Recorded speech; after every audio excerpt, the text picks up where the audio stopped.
Astaghfirullahaladzim alladzi la ilaha illa anta khalaqtani wa ana 'abduka wa ana 'ala ahdika a'udzubika min syarri ma sana'tu wa laka min ni'matika alayya wa abu'u bi dhanbi faghfir li fa innaka la.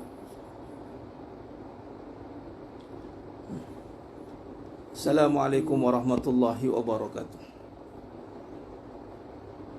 Bismillahirrahmanirrahim. Innal hamdalillah nahmaduhu wa nasta'inuhu wa nastaghfiruh wa na'udzu billahi min shururi anfusina wa min sayyiati a'malina. Man yahdihillahu fala mudhillalah wa may yudlil fala hadiyalah. Asyhadu an la ilaha illallah wahdahu la syarikalah wa asyhadu anna Muhammadan 'abduhu wa rasuluh. Allahumma salli ala sayyidina Muhammad wa ala ali sayyidina Muhammad. Rabbi yassir wa la tu'assir, Rabbi tammim bil khair. Rabbi shrah li sadri wa yassir li amri wahlul 'uqdatam min lisani yafqahu qawli. Wala haula wala quwwata illa billahil aliyyil azim. Wala manja minallah illa ilaihi, amma ba'du. Ayuhal mu'minun ittaqullah usikum wa iyaya bittaqwallah faqad fazal muttaqun. Sedang jemaah yang dimuliakan Allah SWT, mudah-mudahan kita semua tergolong dalam golongan hamba-hamba yang benar-benar bersyukur. Amin ya rabbal alamin. Ini kali yang kelima jemaah sekalian. Gangguan. Sebenarnya yang ini saya live di page Farid Abu Aulia di FB saya, dan kita share di Surau An-Nur. Saya tak tahu kenapa bertembus selama ni. Sebelum ni okey je kita buat serentak live pakai page di Surau An-Nur. Tapi kali ni tak apa, begitulah. Allah nak bagi kita belajar macam mana kita nak berhadapan dengan gangguan. Pertama, bila kita berhadapan dengan gangguan, kita jangan berganjak. Jangan berganjak, jangan kita nak mengalah, jangan kita nak berhenti. Tak boleh lah macam ni, berhenti contoh. Ataupun kita terkesan dengan gangguan, menyebabkan kita terganggu, mulalah kita nak menyalahkan. Biasanya bila ada dah boleh komen aja Baiti. Sebab ni saya live di page di FB saya Farid Abu Aulia. Yang tadi saya live di page FB Surah An-Nur. Jadi ni saya share saja di page. Saya share saja di page di FB Surah An-Nur fasa 3A Sembasatan. Jadi apa pun kita tak boleh berhenti daripada kebaikan yang kita nak lakukan kalau ada gangguan. Baik, pagi ni kita nak bincang tadi daripada start pukul 7 tadi sebelum 6.50 tadi Mas Glenn, 6.50 tadi sampai sekarang 7.30. Nampak tidak? Namun tak apa, insya-Allah Allah dah kira dah amalan tu. Kita kena tak boleh berhenti. Kita kena teruskan juga. Kita tak boleh tak boleh lah, tak payahlah contoh kan. Tak boleh. Kita kena cari jalan juga untuk atasi gangguan yang ada. Gangguan-gangguan tu ada, dia buat kita terganggu, untuk kita berhenti atau teruskan. Nak berhenti atau teruskan. Di saat gangguan itu bertujuan untuk memberhentikan kita daripada kebaikan, maka kita kena berusaha untuk atasi gangguan itu agar kita tak berhenti daripada melakukan kebaikan. Ada orang kadang-kadang kita nak berubah jadi baik, kan? Kita nak berubah jadi baik.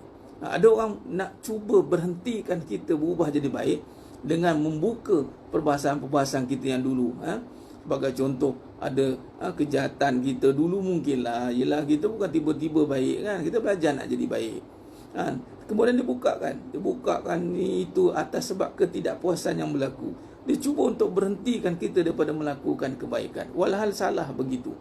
Walaupun pada masa sama kita buat keburukan, kemudian kita ganti dengan kebaikan, keburukan, kebaikan, keburukan, kebaikan. Begitulah norma hidup kita jemaah sekalian. Jangan berhenti daripada melakukan kebaikan. Walaupun ada gangguan, ada ancaman untuk memberhentikan kita daripada untuk melakukan kebaikan. Berubah surrounding, berubah keadaan, berubah kenalan, berubah. Sehingga kadang-kadang kita rasa kita bersendirian, berseorangan sebagai contoh. Tidak jemaah sekalian. Tidak. Sebenarnya bila kita nak menuju kepada jalan kebaikan, sesungguhnya Allah SWT itulah yang sebenarnya peneman setia. Wa kafa billahi syahida. Tinggal lagi kita kena faham perjalanan kita. Kita kena jelas perjalanan kita. kan. Begitulah gangguan ni. Nampak, cari jalan, live lagi, live lagi sampai matlamat kita tercapai. Tak boleh kok ni, kok sini, kata. Itu kata kita kena teruskan untuk atasi segala permasalahan yang berlaku, jemaah sekalian. Alhamdulillah. Baik, dalam kita membincangkan ancaman ni, tajuk pun tak sempat nak tulis ni. dah relax, tajuk tak tulis. Tajuk perbahasan kita ni adalah ancaman pemikiran terhadap akidah. Besar ni ancaman pemikiran ni, hati-hati. Sebab pemikiran ni mampu menyebabkan akidah yang terbina dengan baik, mampu menyebabkan dia jadi terpesong. Pemikiran ni.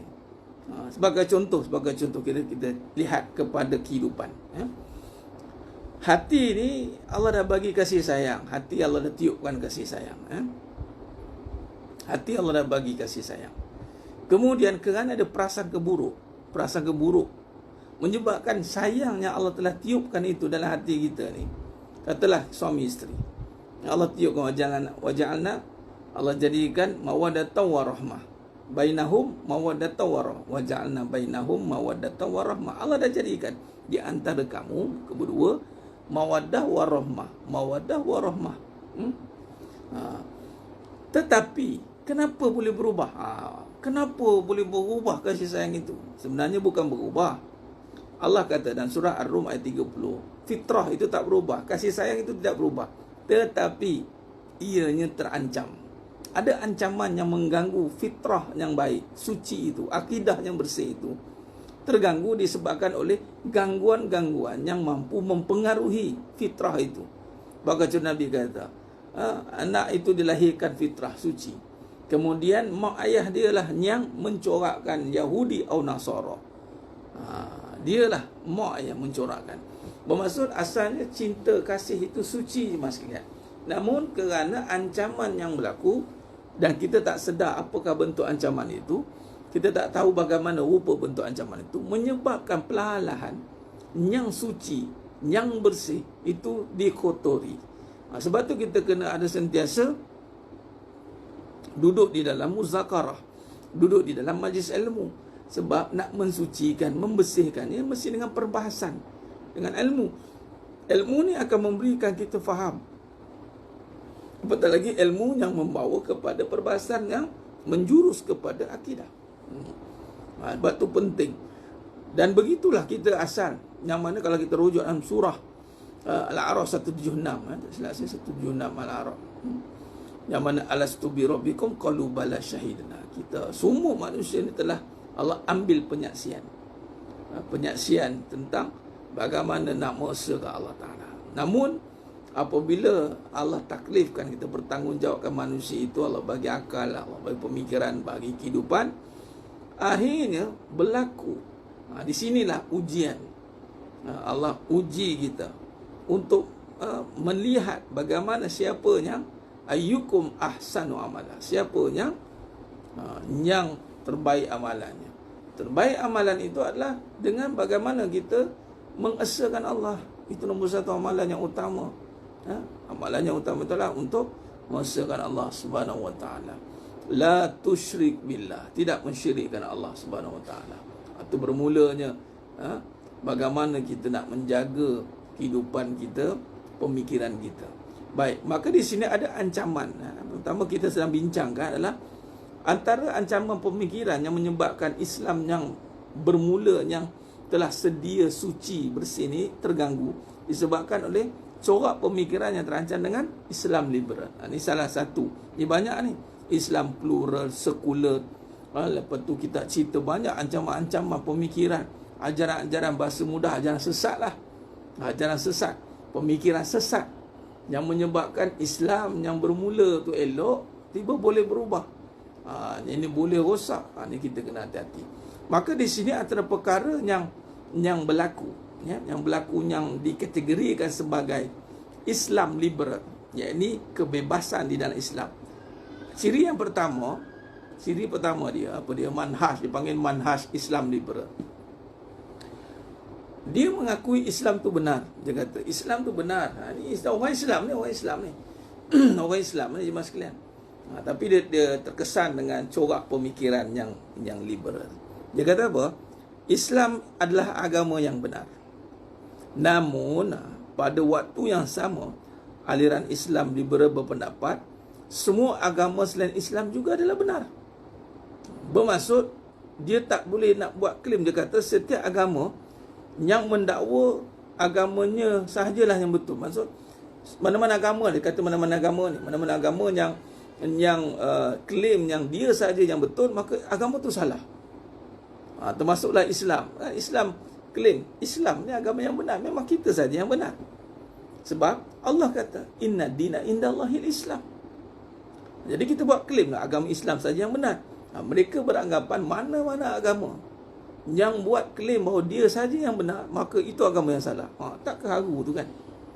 Satu. Kedua, dia kata mana-mana agama yang membawa kepada konsep ketuhanan, itu semua agama yang membawa kebaikan.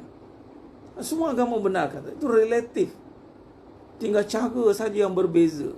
Tapi matlamat semua menuju Tuhan yang sama. Dia nak pergi kepada ciri-ciri apa ni? Ciri-ciri pluralisme. Pluralisme. Dia nak samakan. Itu yang pertama. Yang kedua, kalau kita lihat manhaj Islam liberal ni terhadap Al-Quran. Tadi terhadap pandangan Islam. Hati-hati. Hati-hati bila ada serangan pemikiran ataupun yang cuba berborak dengan kita, dia kata apa? Kita ni ialah Islam tu benar, tapi yang lain pun benar juga. Hati-hati. Hati-hati. Dan kalau dia ada perbahasan mengatakan jangan mengaku kita ni yang benar, yang lain pun benar, bermaksud ada unsur untuk menyamakan. Lalu dia pun berfikir secara logik. Hati-hati. Logik ni, dia sangka logik, padahal tak logik pun. Pemikiran-pemikiran ni yang diasaskan dengan liberal ni, dia claim, dia claim diri dia bawa, dia menyatakan bahawa mereka ni golongan rasional. Dia kata, walhal kalau kita rujuk balik, memang tak rasional pun. Cara dia berfikir tu tak rasional sebenarnya. Khair. Jadi sebenarnya muliakan Allah Subhanahu Wa Taala. Maka yang kedua, kalau kita lihat bagaimana tanggapan terhadap Al-Quran pula. Islam liberal ni tengok pada Al-Quran pula, dia kata apa? Okey, baik. Pada Al-Quran pula jemaah sekalian, dia kata Islam liberal membahagikan wahyu kepada dua bahagian. Dia bagi dua bahagian, iaitu wahyu bertulis dan wahyu tidak bertulis. Wahyu bertulis adalah Al-Quran semata-mata, dan wahyu tidak bertulis adalah akal, kerana akal lah yang menghidupkan teks Al-Quran berdasarkan tujuan, konteks dan suasana zaman. Maka Al-Quran adalah sesuatu yang hanya bersifat menerangkan tujuan-tujuan agama, manakala akal manusia lah yang menyesuaikan selari dengan konteks zaman. Oleh itu mereka meminda hukum potong tangan kepada pencuri sebagaimana dalam surah Al-Maidah ayat 38, kepada membentuk hukuman yang seperti hukuman penjara agar bersesuaian dan selari dengan peradaban manusia, dengan alasan kononnya untuk memajukan umat Islam. Makna kata yang kedua tentang Al-Quran, dia attack Al-Quran pula. Tadi pada agama Islam tu, maknanya agama yang benar tak boleh pakai. Jangan pakai klaim Islam agama yang benar. Kalau nak klaim benar pun kena akui yang lain benar. Sebab tu ni sekarang ancaman ni. Kita nak ngaku, nak kata kita Islam benar, nanti golongan lain kata bangkit. Jangan. Kami pun benar. Sudah. Dia ancaman yang berlaku. Yang kedua adalah tentang Al-Quran. Dia kata yang pertama, wahyu ni terbagi pada dua, yang bertulis, yang tidak bertulis. Yang pertama bertulis, betul dah yang bertulis, Mas Hafdah kata. Yang kedua yang tak bertulis, akal katanya. Ini golongan-golongan ini dia sebenarnya begini. Dia nak bawa dalam halus, dalam pergerakan depa dengan halusnya nak masuk kepada akhirnya bersandar kepada akal semata-mata. Dia kata Al-Quran ni dia ayat yang bertulis, katanya bertulis itu hanya konteks kepada satu tujuan agama. Tetapi nak menterjemahkan dia kena guna akal katanya. Betul, nampak macam betul guna. Betul lah kau tak berfikir, tapi masalahnya mereka ada takwil sendiri. Mereka memiliki takwilan sendiri terhadap beberapa ajaran Islam yang bercanggah dengan Ahlussunnah wal Jamaah. Sedangkan memang kaedah Al-Quran itu memang ada pemikiran berbahasa tentang akli, nakli wa nakli. Nakli wa akli. Memang ada gabungan. Namun di sini dia cuba untuk meletakkan akli lah yang mengkontrol, yang mengawal, yang memandu nakli. Salah. Sepatutnya nakli, yakni Al-Quran yang memandu akli. Ini tidak, terbalik. Dia terbalik. Akal yang memandu nakal, akal yang memandu Al-Quran. Patutnya Al-Quran yang memandu akal. Sebab dia dah letakkan bahawasanya wahyu ni ada dua, wahyu bertulis, wahyu tidak bertulis. Kemudian dia wujudlah kaedah-kaedah pentakwilan sendiri. Sebagai contoh, dia kata apa? Hasilnya lahirlah pandangan bahawa malaikat dan syaitan tidak wujud sebagai makhluk, melainkan ialah sikap baik dan buruk yang wujud saling bertentangan dengan jiwa manusia. Ini antaranya dia kata apa? Malaikat ni tak wujud, syaitan ni tak wujud, dia hanya sikap saja. Dia kata sikap manusia saja, yang baik dan buruk, katanya. Ini hasil pemikiran mereka. Dan dia kata juga syurga dan neraka tidak wujud, melainkan ianya adalah kesan psikologi, kegembiraan dan kesedihan manusia. Hari akhirat tidak wujud, melainkan ia adalah fasa manusia untuk berubah dari satu tingkatan ke tingkatan yang lebih matang dan sempurna. Cerita Al-Quran tentang Rasul dan Nabi terdahulu hanyalah strategi dakwah bagi menjamin keberkesanan dakwah. Keimanan kepada qada dan qadar serta takdir tidak wujud, melainkan ianya hanyalah salah tafsir umat terdahulu terhadap teks-teks Al-Quran. Mempercayai malaikat, syurga, neraka, hari akhirat, cerita umat terdahulu serta takdir secara zahir hanyalah tahyul yang menghalang kemajuan umat Islam. Semua pentakwilan di atas merupakan antara doktrin dan kefahaman yang sesat dan bercanggah dengan Islam. Dia kalau dah tak percaya hari akhirat dia, dah hilang iman dah. Kerana syarat iman, rukun iman kan man amana billah wal yaumil akhir, percaya pada hari akhirat. Dia tak percaya. Tak percaya pada malaikat. Tak percaya pada kewujudan malaikat. Al-Quran pun tadi dia dah giu dah tentang kewujudan. Dia cakap wujud ni bukannya dengan Al-Quran saja, dia ada ni. Dia cuba takwil, dia cuba rasionalkan. Ni kata konon rasional. Contoh syurga neraka. Tak, sebenarnya syurga neraka ni adalah satu pendekatan. Dia buat pendekatan untuk kita bahawasanya berubah satu tingkatan ke tingkatan yang baik. Akhirat tu pengakhiran lah, bukannya akhirat di hari sana. Nampak. Yang lama, lelas sekali kita tak ikutlah. Sedangkan perbahasan kita ni menuju pada syurga atau neraka. Rabbana atina fid dunya hasanah wa fil akhirati hasanah wa qina azabannar. Azab api neraka tu, api neraka lah. Ingat lagi pada seorang kata kiamat ni tak ada. Dah jumpa dah orang macam tu ya. Apa wanita? Itulah. Memang ada jemaah sekalian. Apa yang kita bincangkan ni adalah hasil daripada kajian kehidupan terhadap ancaman-ancaman pemikiran yang sehingga menyebabkan terganggunya iman, akidah yang telah terbina dengan baik. Dan nak pula di akhir zaman ni. Di akhir zaman lagi macam-macam. Lagi macam-macam jemaah sekalian. Baik, itu yang kedua, iaitu terhadap Al-Quran. Bermaksud mereka berpendapat Al-Quran yang bertulis ini dia perlu dirasionalkan. Dia perlu dirasionalkan. Tapi tak rasional pun. Bahasa rasional ni mereka beranggapan gitu, dia bersangka. Contoh tadi, kalau main syurga neraka bila nak maju katanya. Jangan cerita syurga neraka, kita kena ceritalah kemajuan katanya. Dia anggap syurga neraka tu satu benda yang ortodok, yang satu yang kolot. Sebab tu setengah-setengah tu, hati-hati. Dia cuba untuk memodernisasikan Islam dengan mengubah konteks pengisian Islam itu sendiri, sehingga Islam itu dirubah dalam konteks yang melihatkan kepada kemajuan, tetapi bukan kemajuan, itu kebendaan. Tak maju ni bukan semesti kena ada benda kan. Maju ni cari contoh attitude, sikap kita yang mana tidak membawa kepada sifat-sifat kerosakan, kebinatangan. Apa yang dikira majunya bangunan pencakar langit, tetapi dia punya akhlak ya wa na'udzubillah min zalik. Kemajuan banyak tapi hidup macam mana? Ni yang berlaku. Banyak kes-kes yang mengejar kepada kemajuan tapi hidup tak keruan. Konon-kononnya lah kan. Akhirnya kalau dia beri pilihan nak maju ke nak agama, akhirnya dia akan pilih maju. Dia ingat maju tu akan memberikan nafas baru kepada agama. Tidak.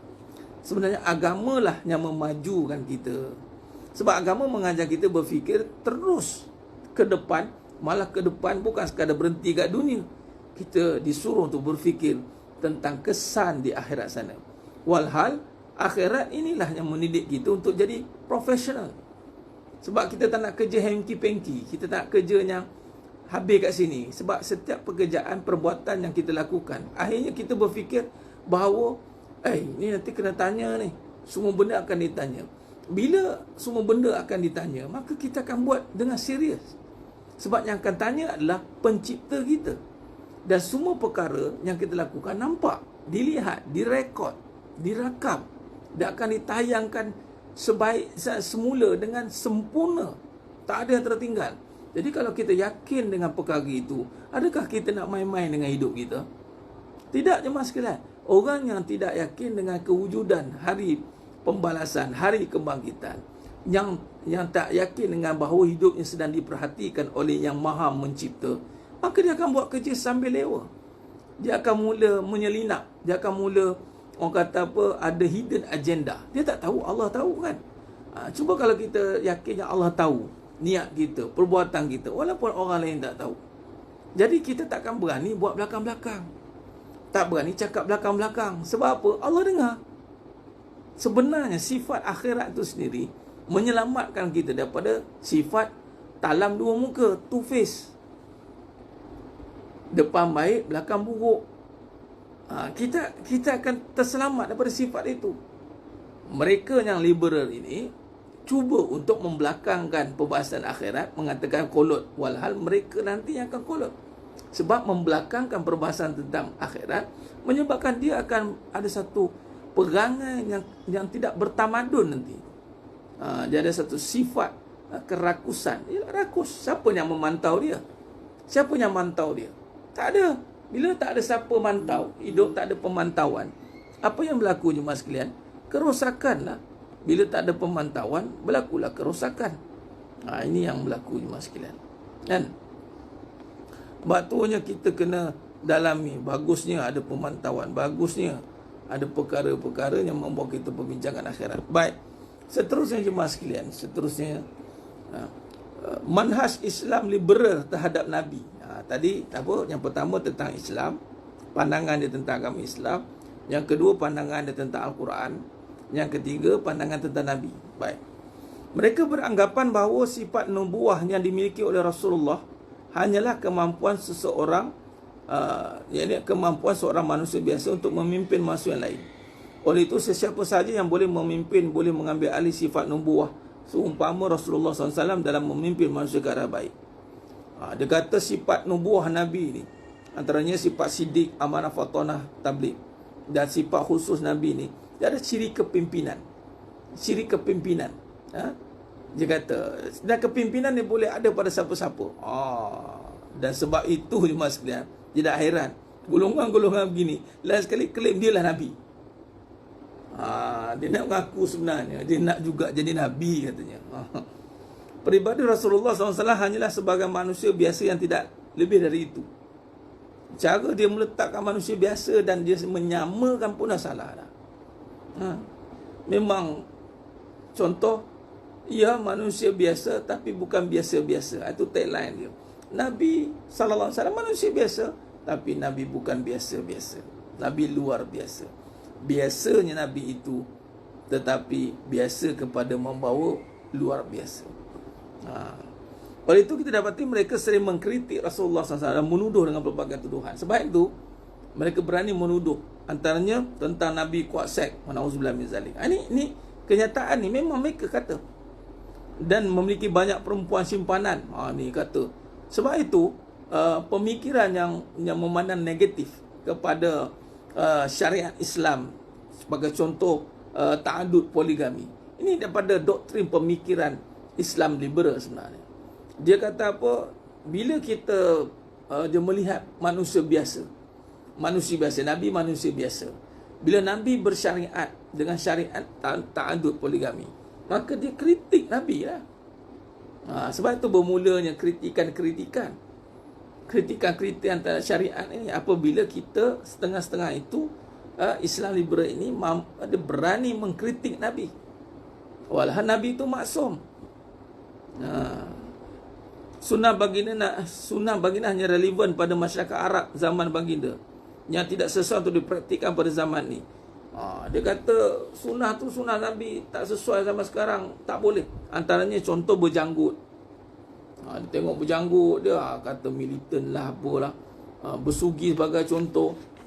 Memakai serban, jubah dan sebagainya. Dia katakan pakaian orang Arab. Walhal apa yang Nabi pakai, tak kisahlah asalnya daripada, memang Nabi Arabian, Nabi itu orang Arab. Tapi ketika Nabi dah pakai, maka kita itibak dengan Nabi, bukan dengan orang Arab. Kita tak ikut orang Arab, kita ikut Nabi lah. Walaupun orang Arab pakai jubah, pakai serban, pakai contoh kan. Tapi kita ikut Nabi lah. Secara literal, secara zahirnya, bila Nabi dah pakai, Nabi dah terjemahkan, kita itibak dengan Nabi. Tapi liberal tidak. Dia anggap itu zaman pakaian zaman dulu katanya. Dia konsep liberal ni, mas sekalian, Islam liberal ni, dia suka untuk downgrade amalan-amalan Islam. Dia akan kata, sebab dia punya tagline dia punya intipati kepada liberal itu sendiri adalah kebebasan. Dia tak nak terikat dengan apatah lagi kalau dikaitkan dengan zaman dulu katanya. Zaman dulu ni ortodok. Ini kita maju ke depan katanya. Dia kata macam tu mas sekalian. Apabila mindanya tertutup, ia akan menutup pintu-pintu kejayaan yang lain. Mereka juga menganggap peristiwa-peristiwa kemukjizatan, mukjizat Rasul itu sebagai kisah dan cerita yang tiada dan dibesar-besarkan oleh orang selepas kewafatan baginda Nabi SAW. Sebagai contoh Isra' Mi'raj. Sebab tu ada golongan dia Islam, tapi bila Isra' Mi'raj, dia konak kot lain. Dia kata mimpi lah, Nabi sebenarnya tak datang, sebenarnya Nabi bermimpi. Nampak? Konsep liberal nak downgrade orang, betul. Dia, kalau kita lihat, hati-hati. Dia downgrade kan amalan. Contoh jadi isteri solehah, downgrade. Isi duduk rumah sebagai contoh, di downgrade-nya.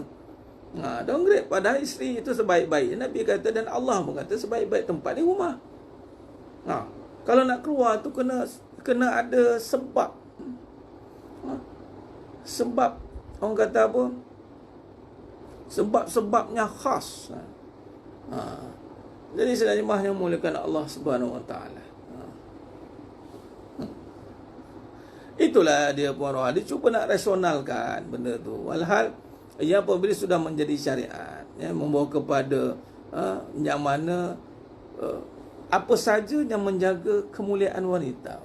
Wajah pun kalau ikutkan membawa kepada fitnah kan. Kecuali beribadah saja. Solat, tawaf contoh kan.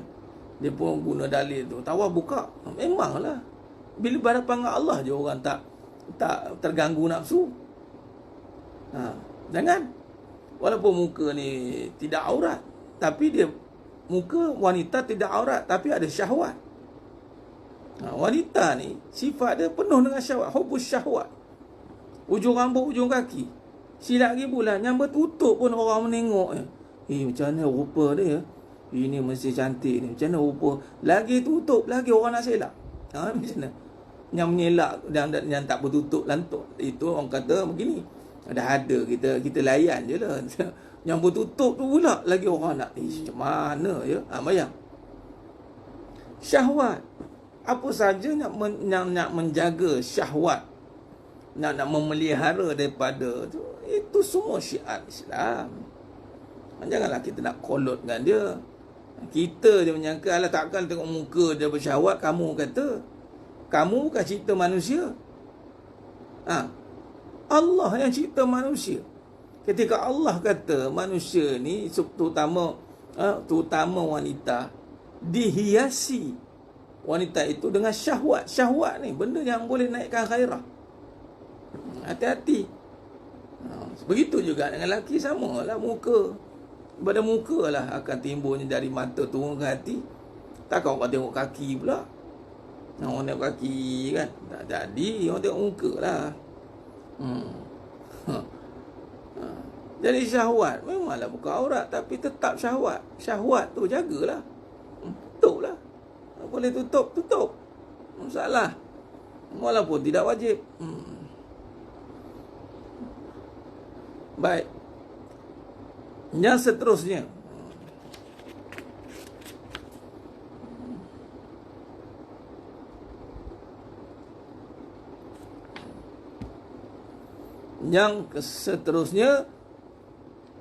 terhadap hadis. Terhadap hadis. Tadi terhadap Nabi. Jadi memang dia serang Nabi ni. Dilihat Nabi ni hanya manusia biasa, sifat kepimpinan. Sifat kepimpinan itu boleh ada pada manusia lain katanya. Kemudian Nabi ini cerita-cerita yang dulu Isra' Mi'raj ke apa ke tu, semua cerita-cerita yang dibesar-besarkan saja. Dan ini masuk bila dia dah anggap Nabi manusia biasa.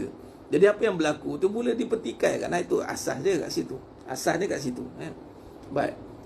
Manhaj Islam liberal tak ada hadis. Ni hadis pula. Bila dah boleh kritik Nabi, maka akan kritik hadis. Islam liberal mempunyai manhaj yang tersendiri dan memahami mentafsirkan hadis, termasuklah hadis sahih dalam Sahih Bukhari dan Sahih Muslim. Hadis sahih pun dia akan cuba petikai. Antaranya dia kata apa? Hadis-hadis tersebut tidak berasal daripada Rasulullah SAW. Ia adalah ciptaan orang-orang yang ingin menjaga dan memanfaatkan kepentingan diri mereka. Itu yang pertama. Dia kata hadis ni bukan Nabi-Nabi, di antara orang yang nak jaga kepentingan. Yang kedua, hadis yang benar hanyalah yang bersifat mutawatir. Manakala hadis yang ahad bersifat sama-sama dan tidak dituntut untuk berpegang kepadanya. Dia terima hadis tapi dia memilih-milih. Dia ikut dia lah. Yang mutawatir, yang diriwayatkan banyak kali baru boleh. Yang ahad tak boleh katanya. Hadis-hadis mutawatir, kebenaran hanya dalam konteks kehidupan masyarakat Arab pada zaman Rasulullah saja, ia tidak relevan. Dia terima hadis tu yang mutawatir ni. Mutawatir maksud dah diriwayatkan banyak kali oleh para sahabat. Dia kata apa? Walaupun kita terima, tapi konteks hadis itu sesuai untuk Nabi je. Zaman Nabi, zaman kita tak sesuai. Pula dah katanya. Hadis-hadis tentang azab kubur, suasana hari akhirat, Isra' Mi'raj, Dajjal, penurunan Nabi Isa, fitnah-fitnah akhir zaman dan sebagainya hanya cerita rekaan para perawi hadis saja. Pada hakikatnya ialah cerita-cerita tahyul. Ada hadis tentang hari kiamat, Isra' Mi'raj. Dia kata apa? Itu tahyul semata-mata. Kesilapan paling besar yang dilakukan oleh para imam hadis ialah di mana mereka hanya menekankan kepada perawi hadis dan tidak kepada matan hadis. Sekiranya mereka memati kepada matan hadis, jadi mereka tidak masukkan ke dalam kitab-kitab mereka cerita-cerita tahyul. Dia kata pula.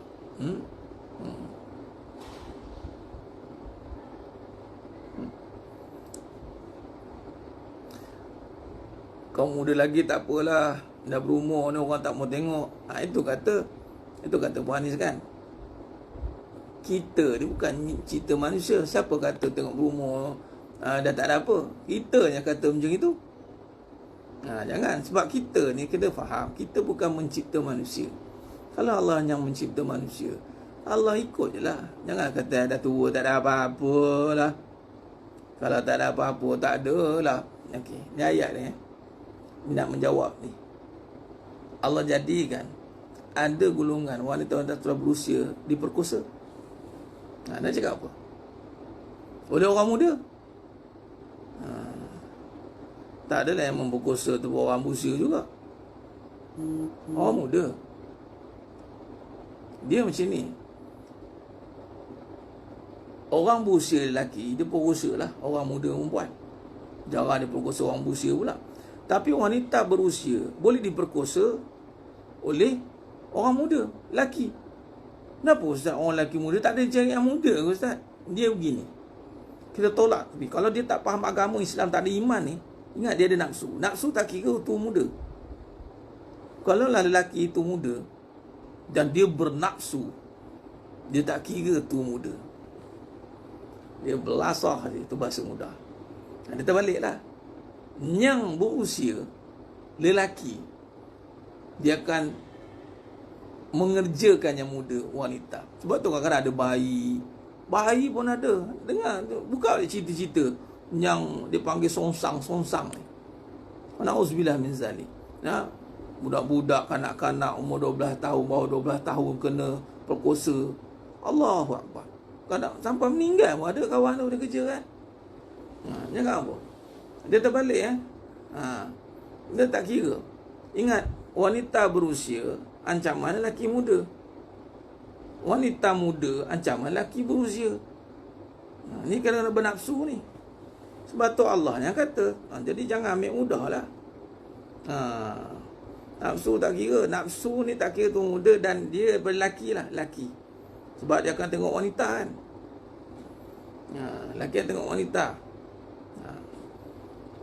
Dia tengok wanita dia tak kira. Dan pula laki yang muda. Laki muda. Dia tak kira. Baik mas sekalian. Baik. Jadi itulah dia tentang hadis. Dan kita berhenti setakat tu dulu. Nanti kita sambung lain insyaAllah daripada sila akan datang. Dia ada lagi perbincangan tentang bagaimana pandangan Islam liberal terhadap ilmu Islam, terhadap hukum-hukum fiqh. Lepas tu bagaimana Islam liberal ni didoktrinkan dalam pemikiran umat Islam. Nafsu betul, ilmu pun nafsu tak kenal. Nafsu ni kenal siapa? Kenal Allah. Sebab tu nafsu ni perlu ditundukkan dengan perbahasan tentang Allah, baru dia akan tunduk. Wallahu a'lam sekalian. Mudah-mudahan Allah rahmati kita semua. Mudah-mudahan Allah terus istiqomahkan kita dalam jalan kebaikan insya-Allah.